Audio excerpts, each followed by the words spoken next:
जिल्हा परिषद कर्मचारी युनियनची सर्वसाधारण सभा खेळमेळीच्या वातावरणात संपन्न।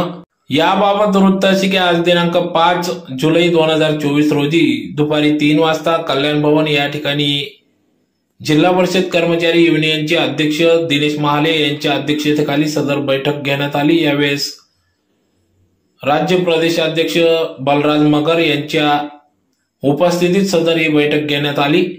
सर्वसाधारण सभेत कर्मचाऱ्यांना जुनी पेन्शन योजना लागू करण्याच्या मागणीबाबत आंदोलनाची दिशा ठरवणे, वेतन श्रेणी दुरुस्ती, नवीन आकृती बंधानुसार कमी झालेले पदे पुनर्जीवित करणे, 1 तारखेला कर्मचाऱ्यांचे वेतन मिळणे, डीसीपीएस रक्कम घेणे, सेवा विषयक अडचणी, नवीन सभासद नोंदणी आदी विषयांवर या ठिकाणी या बैठकीत चर्चा करण्यात आली। तर नवीन जिल्हा परिषद कर्मचारी युनियनची नवीन कार्यकारिणी देखील जाहीर करावी असे देखील यावेळेस प्रदेशाध्यक्ष बलराज मगर यांनी अध्यक्षीय भाषणातून मार्गदर्शन केले। तर यावेळेस जिल्हा परिषद कर्मचारी संघटनेचे सर्व सभासद सदस्य यांच्या देखील अडीअडचणी त्यांनी समजून घेतल्या। तर यावेळेस जिल्हा परिषदेचे अतिरिक्त मुख्य कार्यकारी अधिकारी चंद्रकांत पवार यांनी देखील उपस्थिती दिली होती। तर या बैठकीत मोठ्या संख्येने जिल्हा परिषद कर्मचारी संघटनेचे सदस्य सभासद जिल्हा परिषद कर्मचारी मोठ्या संख्येने या ठिकाणी उपस्थित होते।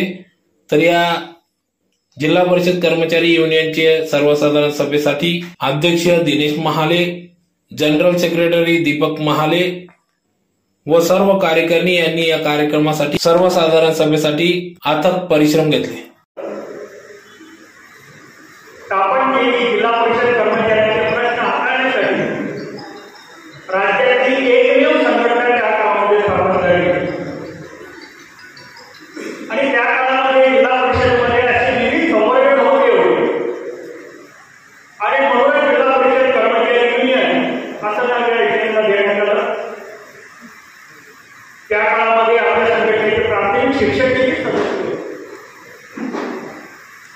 आपले इतर कर्मचारी होतेच पण इवन प्राथमिक शिक्षण संघटनेचे देखील आपण मंडळी सोबत होती, ग्रामसेवक मंडळी आपल्या सोबत होती त्या काळामध्ये। आणि म्हणून त्यावेळेला आज माझ्यासमोर जे आपण सगळे बसल्यात त्याच्यातली बहुतेक सगळी मंडळी यांना संघटनेविषयी फारशी माहिती नसावी असं मला वाटतं। आपल्याला पगारासाठी सरकार पुरेसं अनुदान देत नव्हतं, 80% फक्त पगारासाठी अनुदान सरकार देत होतं आणि 20% जिल्हा परिषद स्वतःच्या खर्चातून उत्पन्न होतं। जिल्हा परिषदमधल्या कर्मचारी सगळे असताना बाहेर ठेवला किंवा दुर्धर रोगाने त्याला काम करणे शक्य होत नाही अशा कर्मचाऱ्यांच्या पावल्याला अनुकंपा तत्वावरती जिल्हा परिषदेमध्ये सेवेत निवडून करावी ही मागणी देखील या संघटनेच्या वेळेस होती। आपल्याला सगळ्यांना 4th वेतन आहे, 5th वेतन आहे, 6th वेतन आहे, 7th वेतन आहे, हे सगळं मिळतं। त्या काळामध्ये वेळच नव्हतं, आपल्याला वर्षातून 2 वेळा महागाई भत्ता मिळतो, एक जानेवारी 1 जुलै। त्यावेळी जर महागाई भत्ता सरकारी कर्मचाऱ्यांना वाढला तर जिल्हा परिषद कर्मचाऱ्यांकडे मिळत आणि सर्व कर्मचारी तर मला या ठिकाणी आपण बोलवलं आणि मला या ठिकाणी आदर केला।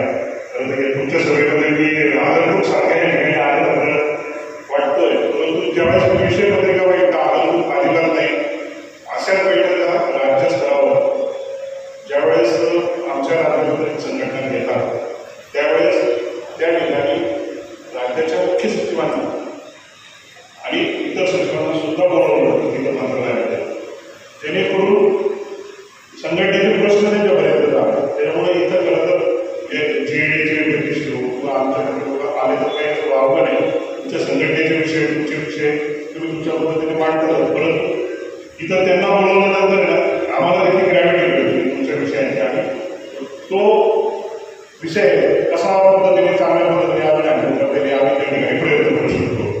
त्या ठिकाणी जुन्या पेन्शनच्या योजनेचा विषय आमच्या राज्यमंत्री संघटनेचा पण आहे, आपल्या संघटनेचा पण आहे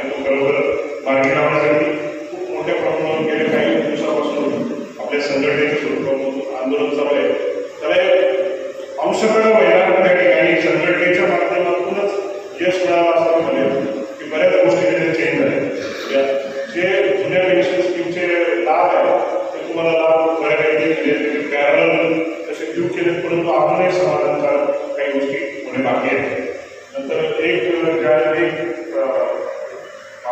1 नोव्हेंबर 2005 पूर्वी जाहिरात दिलेली, परंतु नंतर लागले त्याच्यासाठी जुनी पेन्शन लागू केली. ही खूप मोठी गोष्ट भेटली. त्याच्यामुळे 15-20% लोक काही जे अटक केले होते विनाकारण ते पण त्या जुन्या पेन्शन स्कीममध्ये आले.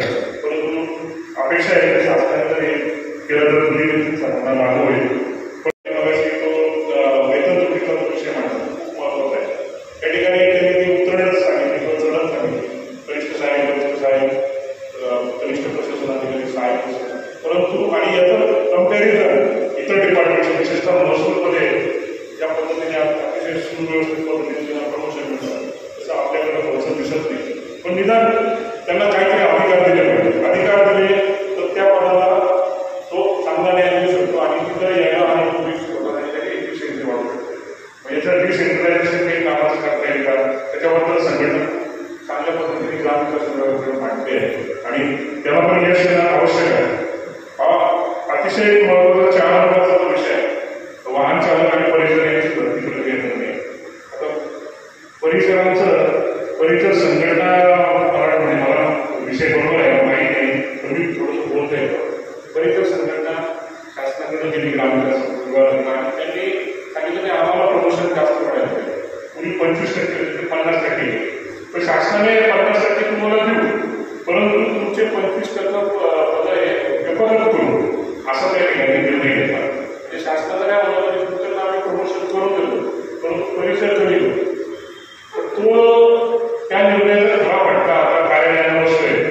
माझं स्वतः काय मला तुम्ही पाहिजे मी माझ्या पाहिजे म्हणजे अशा परिस्थितीत तो रिटायर होतो त्याच्यानंतर तिथं भरती होत नाही किंवा कंत्राटी सुद्धा भरती असं दिसत नाही. परिसराची खरी गरज प्राथमिक आरोग्य केंद्रामध्ये पूर्वी ते भाषण मांडलं पाहिजे. प्राथमिक आरोग्य केंद्रामध्ये प्रत्येक प्राथमिक आरोग्य केंद्रामध्ये 4 परिचर पाहिजे.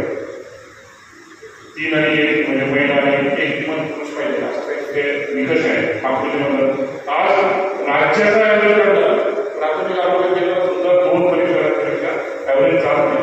तर तिथं हा जर मुद्दा नीट मांडला किंवा तुम्ही प्राय केंद्राची केंद्र संख्या घेऊन बघा, तुम्ही भरती करत नाही आणि प्राथमिक आरोग्य केंद्रामध्ये सोयी द्या.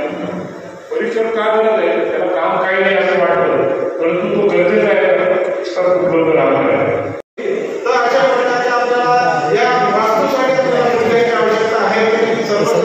विनंती करतो की आपण आपल्या यथाशक्तीप्रमाणे 1 कोटी असो 5 कोटी असो 10 कोटी असो त्यांच्या यथाशक्तीप्रमाणे आपल्याला माझ्याकडे नावं द्यावी. मी त्याचं अभिनंदन करेल आणि या वास्तूसाठी आपल्याला सोयीसाठी बसण्यासाठी कोणत्या उपलब्ध होती एवढंच बोलून मी या सगळ्यांचं पुनश्च अभिनंदन करतो, आभार मानतो. यापुढे युनियनसाठी एका हाकेवर कसे आज सगळे कर्मचारी गोळा होऊन या मीटिंग